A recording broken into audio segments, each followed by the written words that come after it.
runner-up. I thought that was a very smart choice. I think that is Guys. absolutely the excitement on the stage. Guys, in the crowd is nakapasok electric. na ngayon yung They've been world tours yung their whole Philippines sa life. top 5. I have to say I'm a bit sad about my Yan. girl, Puerto Rico. She didn't make it. Guys, But she did incredible. She should be so proud. But I'm so happy for them. guys, yung yung Mota, nahulog na. Another candidate that is going is Miss Venezuela.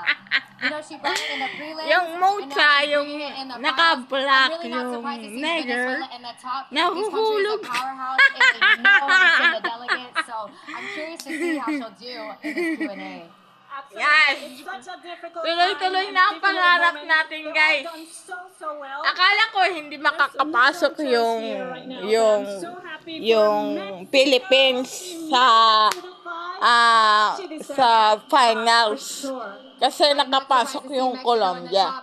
And we have So, guys, Thailand. She's got that home court love. eto na tayo sa when I wanted dulo ng so it is possible. kasulok-sulukan. Absolutely, she certainly has. And honestly, any of these five could take the crowd tonight.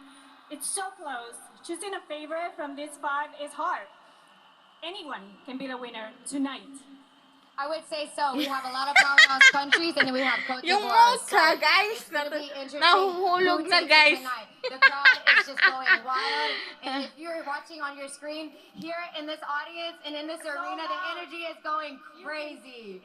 It vibrates. It gives me goosebumps. It's so Yes. loud. Everybody is so happy. Now we're going to the judges' On questions. stage questions. Yes. Okay. Yan, this is question when and they seal the answer deal. na, guys. Because you can prepare for everything Question else. You and can prepare answers. for your walk, for your swimsuit Question turns, and for answer your na, evening guys. gown. But you can really prepare for the judges' So, question. You guys, never know what they're gonna ask. And that's the key. You never know, so they Mapapakinggan need to na be natin ready. ngayon They have kung one more anong walk, sinasabi and then ng the questions are going Philippines. to come. And this tension is mounting. My heart is beating. I know. We are almost there on the Miss Universe stage. We'll be hearing from the girls for the first time as they answer the judges' questions. Don't go anywhere. This is so exciting. Guys, magbabalik tayo para sa question and answer kasi papakinggan na natin kung anong sinasabi ng Philippines, guys. Magbabalik ako para sa question and answer para sa